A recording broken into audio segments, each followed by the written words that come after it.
आज हम बात करने वाले हैं आईएक्स की। हम पहले डिस्कस करेंगे कि लास्ट एनालिसिस में हमने क्या कहा था। हम इसका आर्ली टाइम फ्रेम एनालाइज करेंगे, 4 आवर्स की बात करेंगे और इसका एक वीकली व्यू भी आपके साथ शेयर करेंगे। तो आखिर में हम बताएंगे आपको इसमें बाई करना चाहिए, सेल करना चाहिए। तो अगर आप ट्रेडर है और या फिर आप इन्वेस्टर है तो ये जानकारी आपके लिए काफी यूजफुल हो सकती है। तो लेट्स गेट स्टार्टेड। तो पहले हम देख लेते हैं लास्ट व्यू में हमने क्या कहा था। तो आप देख सकते हैं हमने ये व्यू आपके साथ शेयर किया था। हमने यहाँ पे बोला था कि प्राइस करेक्शन में चल रही है और हमने आपके साथ एक लेवल शेयर किया था जो था 143 का। हमने बोला था कि ये प्राइस इस रेंज तक जा सकती है और फिर यहाँ से आपको फिर से एक अपसाइड मिलेगा जिसमें ये 160 का जो ये टॉप है फिर से क्लियर कर देगी। हमने आपके साथ ये भी बोला था कि अगर ये 143 को ब्रेक भी करती है, ओवरऑल अगर वो करेक्टिव होगा, टाइम टेकिंग होगा, तो यहाँ पे फिर से ये ट्रैप बना सकती है और फिर से आपको एक फ्रेश अप ट्रेंड मिलेगा इसमें।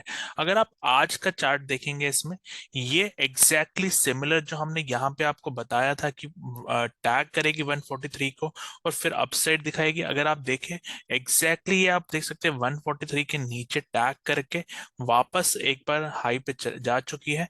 तो जो व्यू हमने आपके साथ पहले शेयर किया था वही एग्जैक्टली इसमें हुआ है।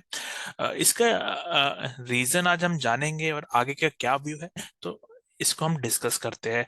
ओवरऑल अगर आप यहाँ पे इंपॉर्टेंट पॉइंट को ऑब्जर्व करें, जो यहाँ पे एक अपसाइड है, यहाँ पे ये अपसाइड 14 बार्स में आई थी, बट जो इसका टाइम है 14 बार्स है और जो इसका रिट्रेसमेंट हुआ है, जो यहाँ पे रिट्रेसमेंट दिख रहा है उसमें 65 बार्स लग गए हैं। तो हमने आपके साथ रिसेंटली एक ब्रेकआउट फेलियर वाला स्ट्रैटेजी भी शेयर किया था जिसमें हमने बोला था कि अगर किसी लेवल को ज्यादा टाइम लगता है ब्रेक होने में तो वो एक करेक्टिव मूव होती है। यहाँ पे भी आपको ऐसा दिख रहा है कि ये लेवल ब्रेक हो गया है, सपोर्ट ब्रेक हो गया है, बट यहाँ पे भी ये करेक्टिव मूव है और मेजर ट्रेंड अप था जो हमने ऑलरेडी व्यू आपके साथ शेयर भी किया था। और यहाँ पे एक इंपॉर्टेंट पॉइंट है जो बोलते हैं लिक्विडिटी का। लिक्विडिटी कहाँ पे होती है? जो स्विंग लोज होते हैं, जो आर्ली का स्विंग लो है वो यही लेवल है। इसी लेवल के नीचे आप देख सकते हैं, ऑल तो यहाँ पे कोई मतलब ब्रेक जरूर हुआ जहां पे स्टॉप लॉस ट्रिगर हुए होंगे और यहाँ के बाद जो ये कैंडल बना है बड़ा कैंडल, इसी को बोलते हैं लिक्विडिटी ग्रैब करना। और एक बार आखिर काफी लोग बोलते हैं कि हमारे स्टॉप लॉस को लेके मार्केट फिर से ऊपर चला जाता है, तो यही रीजन होता है वो। तो इसमें आपको एक पॉइंट इंपॉर्टेंट नोट करना चाहिए कि जो करेक्टिव मूव है वो टाइम टेकिंग है।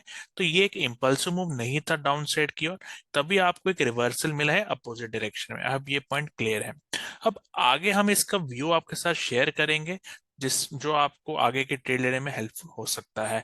अगर ये अभी तक आपको ये जानकारी पसंद आ रही है, कुछ नया आप सीख रहे हैं, तो वीडियो को लाइक करते रहे और चैनल को सब्सक्राइब करें।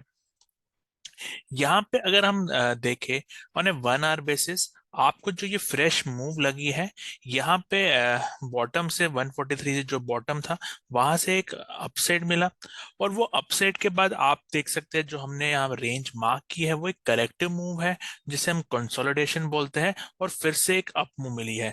इन शॉर्ट यहाँ पे एक इम्पल्स करेक्शन और इम्पल्स का आप व्यू देख रहे हैं ऑन ए 1 आवर बेसिस।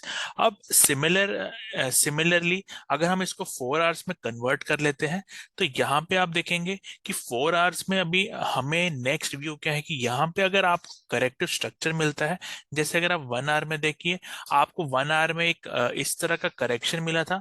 अगर सिमिलर करेक्शन आपको यहाँ 4 आवर्स में भी मिलता है, तो हम नेक्स्ट व्यू बोलेंगे कि इम्पल्स के बाद अगर एक करेक्शन आ जाती है तो आपको फिर से एक नया impulsive move on the upside मिल सकता है।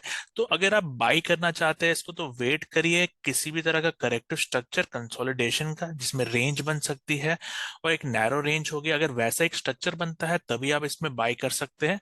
अगर इस स्ट्रक्चर को छोड़ के और भी कुछ आपको मिलता है तो आप वेट करेंगे फ्रेश इस टाइप का स्ट्रक्चर होने का। तो ये है पहला point on a 4 hour basis. अगर ये हमें कुछ लॉन्ग टर्म व्यू देखना है क्या हो रहा है, तो एक बार हम इसके वीकली चार्ट में भी आ जाते हैं। वीकली चार्ट में आप देखेंगे हमने ये लास्ट टाइम भी शेयर किया था और बोला था कि अभी ये सप्लाई है 163 लेवल तक। अगर वो सप्लाई क्लियर कर लेता है तो हमारे लिए फर्स्ट पॉजिटिव साइन हो जाएगा। और जिस तरह हमने आपको 1 आवर में दिखाया कि 1 आवर में एक इम्पल्सिव स्ट्रक्चर के बाद एक करेक्टिव स्ट्रक्चर आपको मिला, जिससे हम रेंज मिली थी हमें एक, और फिर से जो मूव आया है। और उसी तरह अगर आप वीकली चार्ट देखिए, जैसे हम आपको 4 आवर्स में कह रहे हैं कि 4 आवर्स में इम्पल्स लगने के बाद एक करेक्टर लगेगा, वैसे ही वीकली में ये ऑन गोइंग एक मूव चल रही है। इस मूव में अगर आप इन्वेस्टर है तो आपको कुछ नहीं करना, और आपको पार्ट लेना है जब आपको ये इस तरह का जो करेक्टर स्ट्रक्चर है जो हमने दिखाया है, उस तरह का करेक्टर स्ट्रक्चर आपको मिलता है, उसी टाइम पे आपको इसमें इन्वेस्ट करना है। और इस इन्वेस्टमेंट के बाद जब आपको एक इम्पल्स और करेक्शन मिल चुकी होगी, फिर आप नेक्स्ट इम्पल्स को अपसाइड तक ट्रेड कर सकते हैं। तो ये आपको वेटिंग करना है। और ये बेटर होगा अगर ये सप्लाई को निकाल देती है जो 163 लेवल का है। अगर ऐसा नहीं होता, 163 लेवल को क्लियर नहीं करती, और ये स्ट्रक्चर इस अपसाइड की जगह थोड़ा नीचे बनता है, तो भी उसमें आप बाई साइड देख सकते हैं। बट अनलेस एंड अनटिल वो करेक्शन पूरी होती है, तब तक आप साइडवेज ही रहेंगे। अब ये पॉइंट क्लियर है। आगे जो भी कुछ इसमें हमें नेक्स्ट अपडेट मिलती है वो हम आपके साथ शेयर करेंगे। कुछ डिफरेंट स्ट्रक्चर मिलता है वो भी आपके साथ शेयर करेंगे। तब तक आप इस वीडियो को लाइक करते रहे। इसमें आप कोई डाउट है तो उसे आप हमसे पूछ सकते हैं। ये वीडियो आपको पसंद है, वीडियो को लाइक करिए, चैनल को सब्सक्राइब करें। Thank you and have a nice day.